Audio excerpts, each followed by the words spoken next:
बिस्मिल्लाहिर्रहमानिर्रहीम। The viral talk के साथ आपका होस्ट सजाद हुसैन। ये न थी हमारी किस्मत के विसाले यार होता, अगर और जीते रहते यही इंतज़ार होता। यही आजकल सूरत हाल है इमरान खान साहब की। वो इंतज़ार में हैं कि डोनाल्ड ट्रंप की जो ओथ टेकिंग सेरेमनी है उनका इन्विटेशन उन तक पहुंच जाएगा। अभी तक तो इन्विटेशन पहुंचा नहीं, लेकिन पाकिस्तान की एक ऐसी शख्सियत को इन्विटेशन मौसूल हो चुका है। वो ना ही सदर हैं और ना ही वज़ीर आज़म। आखिर वो हैं कौन? और प्रोग्राम के दूसरे हिस्से में हम बात करेंगे कि आर्मी चीफ से कुछ शख्सियात की मुलाकात हुई है और आखिर ये सियासी सूरत हाल किस तरफ जाएगी आने वाले दिनों के अंदर। आज की पॉडकास्ट में हमारे गेस्ट हैं मोहम्मद नवीद भट्ट साहब, उनसे जानेंगे मज़ीद तफसीलात। अस्सलाम वालेकुम भट्ट साहब। वालेकुम सलाम। अच्छा भट्ट साहब, इमरान खान साहब अडियाला जेल में अभी तक इंतज़ार में हैं कि कोई हलफनामे की जो तकरीब है उसका कोई दावतनामा आएगा।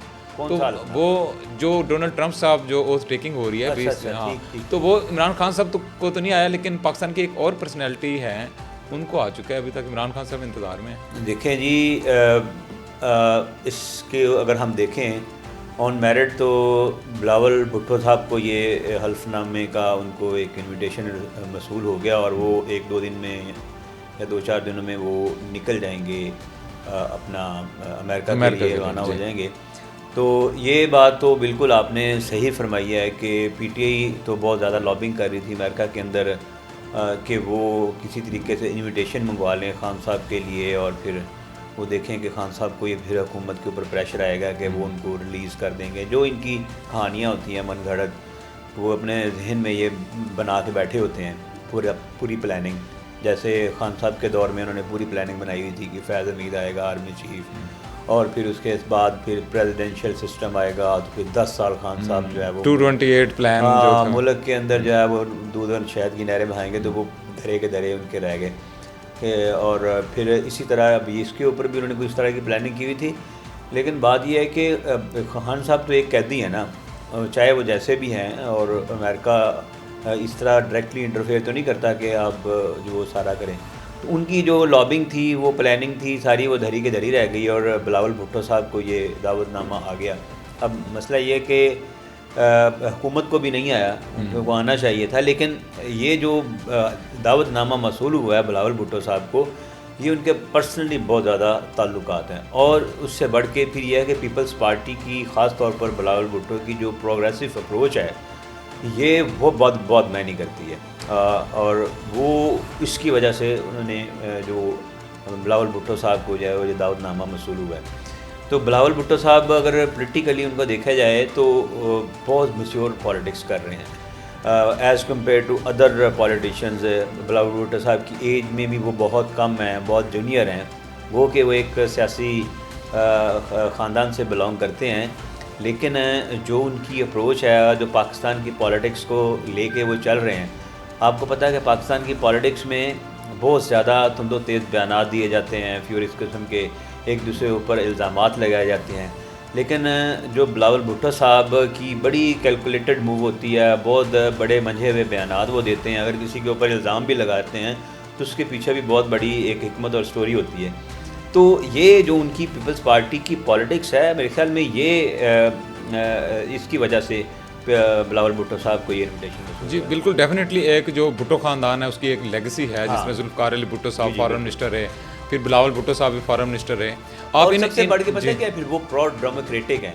पीपल्स पार्टी की अप्रोच बड़ी डेमोक्रेटिक है, और आपको पता है फिर जो बड़ी मार्शल लॉ के दौरान वो काफ़ी विक्टिमाइज रही है ये पार्टी, और बड़ी आपको पता है कि जो इतने ज़्यादा डेमोक्रेटिक अप्रोच जिसकी होती है, उसको फिर बड़ी कुव्वतें अमेरिका वगैरह भी उनको ज़्यादा सपोर्ट करती हैं। अच्छा, इसमें इन फ्यूचर अगर देखा जाए कि जो अगले इलेक्शन है पाकिस्तान के अंदर 2028 में जो होने हैं, तो लगता तो ये है कि डोनाल्ड ट्रंप साहब भी तब प्रेसिडेंट होंगे अमेरिका के। तो आपको लगता है कि इन फ्यूचर सफारती लिहाज से जो बिलावल साहब को इनवाइट करना, ये आने वाले दिनों में पीपल्स पार्टी के लिए बड़ा एक बेनिफिट साबित होगा, बेनिफिशियल साबित होगा? ये आपकी बात बिल्कुल दुरुस्त है। और आपको पता है कि पाकिस्तान में भी चहमगोइयाँ होती हैं कि आगे हो सकता है कि बिलावल भुट्टो साहब जो हैं वो पाकिस्तान के प्राइम मिनिस्टर हों। तो एक तो ये चीज़ भी है, और इस तरह की चहमगोइयाँ तो होती हैं कि आधी टर्म के लिए शहबाज शरीफ साहब प्राइम मिनिस्टर होंगे, और फिर उसके बाद आधी टर्म के लिए ये हुकूमत पीपल्स पार्टी के पास जाएगी। तो ये इस हवाले से भी काफ़ी बेनिफिशियल होगा। ऑब्वियसली बिलावल भुट्टो साहब जो हैं वो एक्सेप्टेबल होंगे अमेरिका के लिए, तो उनको ये सपोर्ट तो होगी। अच्छा, बिल्कुल ठीक है। अच्छा, अभी बात अगर की जाए हमारी जो नेशनल पॉलिटिक्स है, इसके अंदर भी बड़ी अपडेट्स हुई हैं। अभी ब्रिस्टर साहब जो गौहर साहब हैं वो पहले तो ना कर रहे थे, बिलाकर अभी थोड़ी देर पहले उन्होंने हाँ कर दिया है। उनकी और अली अमीन गंडापुर साहब की एक हाई लेवल मीटिंग हुई है पेशावर के अंदर आर्मी चीफ से। तो ये अचानक से मीटिंग कैसे हो गई और फिर इसका आखिर पर्पज़ क्या है? उनका कहना तो ये है कि हमने सारे मुतालबात रख दिए हैं, तो क्या ये ग्रीन सिग्नल है? देखिए, ग्रीन सिग्नल तहरीक इंसाफ के लिए तो हो सकता है, लेकिन हुकूमत के लिए ये रेड सिग्नल है। रेड सिग्नल है। अच्छा, क्यों? इसकी वजह यह है कि जितनी देर तहरीक इंसाफ और इस्टेब्लिशमेंट की आपस में अनबन रहेगी और एक दूसरे के साथ जो अदम एतमाद की फ़ज़ा बरकरार रहेगी, तब तक वारे न्यारे हैं हुकूमत के और इनके एलाइज़ के। जैसे ही क्लोज़ आना शुरू होंगे तहरीक इंसाफ और इस्टेब्लिशमेंट, तो ये ख़तरे की घंटी साबित होगी हुकूमत के लिए। और हुकूमत नहीं चाहती कि किसी तरह से भी कि मुज़ाकरात हों या तहरीक इंसाफ के इस्टेब्लिशमेंट्स के साथ ताल्लुकात बेहतर हों। अब ये तहरीक इंसाफ की एक पॉलिटिकल अप्रोच है जिसने उसको नुकसान पहुँचाया कि वो इस्टेब्लिशमेंट को हमेशा टारगेट किया उन्होंने और उसको निशाने पे रखा है। तो ये जो उनकी पॉलिटिकल अप्रोच थी, इसका फ़ायदा उठाया PMLN ने और उनके एलाइज ने जो अभी हुकूमत के अंदर है। तो ये तो अब जो मुलाकात हुई है, तो ज़ाहिर बात है ये तहरीक इंसाफ के लिए तो अच्छा साइन है, लेकिन हुकूमत के लिए अच्छा साइन नहीं है ये। अब हुकूमत तो हर मुमकिन कोशिश करेगी कि किसी तरह से इनकी जो है अनबन बनी रहे। दूसरी बात यह है कि तहरीक इंसाफ के पास और कोई ऑप्शन बचा नहीं है। उन्होंने एहतजाज करके देख लिया, उससे उनकी नहीं बन पाई। उन्होंने बहुत सारे वो सिविल नाफरमानी की तहरीक करके भी देख ली, उन्होंने इस्लामाबाद के ऊपर चढ़ाई करके भी देख ली, बार बार हमले किए इस्लामाबाद के ऊपर और पंजाब के हुकूमत के ऊपर भी, लेकिन उनसे कोई उनकी ना कोई दाल गली नहीं है। तो अब जब ये सूरत हाल आ गई है कि जब बिल्कुल ही उनके हाथ खाली हो गए हैं, तो वो अब कोशिश कर रहे हैं किसी तरीके से मुज़ाकरात हो जाएं और मुज़ाकरात के ज़रिए से मामलात को सीधा कर लिया जाए। तो ये हुकूमत के लिए अच्छी नहीं है, तहरीक इंसाफ के लिए ये बहुत अच्छी अप्रोच है। अच्छा, आपने फरमाया कि ये जो मुलाकात है ये ग्रीन सिग्नल है PTI के लिए, जबकि रेड सिग्नल है गवर्नमेंट के लिए। तो अभी इसी रेड सिग्नल के मुतल्लिक फैसल वाडा साहब ने भी कुछ इंकशाफात किए हैं, तो बताइएगा कि आखिर 2025 के अंदर कोई वो कह रहे कुछ स्कैंडल कुछ आना है इस तरह का, तो उनका इशारा किस तरफ है और क्या हुकूमत के लिए ये मुश्किलात होंगी 2025 या फिर रूटीन में चलती रहेगी हुकूमत जिस तरह भी चल रही है सारे मसाइल से निकलते हुए? अभी हुकूमत जो दो मेजर जो हुकूमतें हैं उसके अंदर एक तो पंजाब हुकूमत है और एक फेडरल हुकूमत है। अब पंजाब हुकूमत का भी सुनने में आ रहा है कोई स्कैंडल आ रहा है उसका करप्शन वगैरह का और इस तरह का, और देखें जिसका भी आता है या नहीं आता इसका हमें तो नहीं पता अभी तक, और ये भी चहमगोइयाँ हैं और ये स्पेकुलेशंस हैं और इसके ऊपर मेरे ख्याल में किसी को कार नहीं धरने चाहिए ऐसे। लेकिन अगर ऑन जनरल अगर इसको देखा जाए, अगर इस स्टेज के ऊपर फेडरल गवर्नमेंट से या पंजाब हुकूमत की किसी तरह का कुछ स्कैंडल आ जाता है तो ये बहुत ज़्यादा डैमेजिंग होगा हुकूमत के लिए भी, फेडरल हुकूमत में और पंजाब हुकूमत के लिए भी। आपको पता है कि इस सिचुएशन में किसी तरह का स्कैंडल आना आपको इतनी ज़्यादा हाइप क्रिएट होगी और वो वजह बन सकती है हुकूमत जाने की, दोनों जो हुकूमतें हैं उसकी मैं बात कर रहा हूँ। तो ये बचना चाहिए, और अगर इस तरह का कोई सीन है तो बर वक्त एक्शन होना चाहिए। जो लोग इसके अंदर मुलव्वस हैं उनके ख़िलाफ़ कार्रवाई होनी चाहिए, और इसी तरह फेडरल गवर्नमेंट को भी चौकन्ना रहना चाहिए। इस तरह का अगर कोई स्कैंडल बनता है तो ये बहुत बड़ा स्कैंडल हो या ना हो, उसकी मीडिया हाइप बहुत ज़्यादा बनेगी, सोशल मीडिया पर उसको बहुत ज़्यादा डिस्कस किया जाएगा।